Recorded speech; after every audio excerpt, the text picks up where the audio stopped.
Hello and welcome to this video series. Today we are going to answer why Allah can't have a son. Let's begin. This is a very common discussion between Christian and Muslim apologists. It is inspired by these verses. Surah 6 verse 100 demonizes those who associate others with God, including those who associate sons with him, therefore attacking the Christian belief, right? The next verse explains further, asking the question, how can Allah have a son if he doesn't have a girlfriend?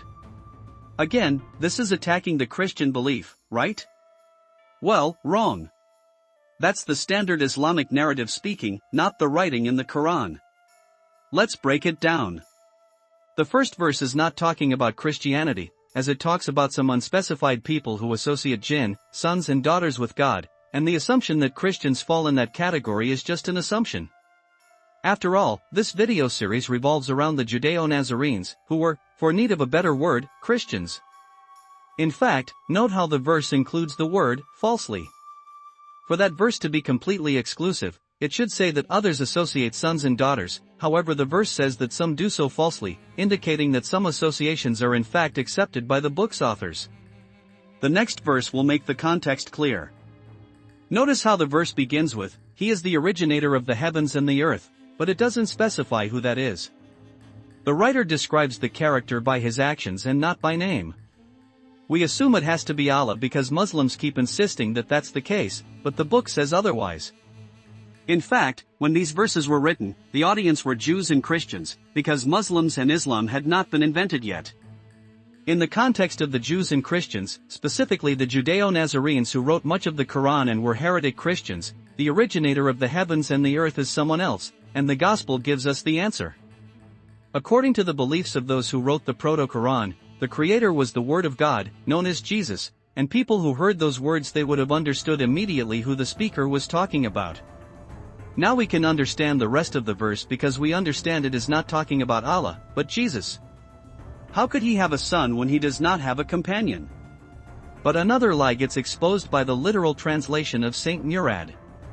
In fact, the verse was not written in present tense, but past tense. How could he have a son when he did not have a companion?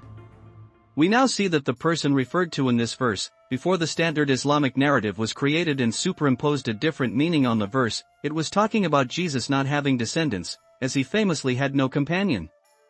Let's give further evidence. The verse that talks about the Muhammad not being the father of any of their sons, is also mistranslated. Instead of being written in the present tense, it is written in the past tense. Muhammad was not the father of any of your sons. The reason why it was important for the writers to make clear that Jesus had no descendants is probably because people would turn up claiming to be descendants of Jesus, so that they could extort money from gullible citizens. The next verse gives further context. Surah 6 verse 102 explains, right after talking about Jesus as the originator of the heavens and the earth, that Allah is the creator of all things. We have just shown that the creator was Jesus, so this text was very Trinitarian in nature before Muslims invented the narrative that overwrites the meaning of the verses we are exposing. Another verse provides further evidence of this. Surah 9 verse 31 demonizes people who took their rabbis and monks as lords apart from Allah plus the Messiah. Yes, you've heard that right. The Quran demonizes people for not seeing Allah and the Messiah as lords, and the next verse explains once again that Allah is one deity. The immediate clarification that there's only one God was understood by listeners that Allah plus the Messiah were one God, which makes it 2 out of 3 sides of the Trinity. This is the traditional Trinitarian belief, as every Christian will explain that the Trinity is not 3 gods, but one God, and that's what the Quran says to this day, but we need to lift the Islamic lies from the pages and from our brains in order to see it. Notice the hypocrisy of Islam. They created a book that defended Christianity, and they gave it a full 180. The word, satanic, may be fitting in such situation. In the next video we are going to explain, once and for all, who is the Ezra mentioned in the Quran. We hope you enjoyed this expose. Remember to like, share and subscribe. See you soon.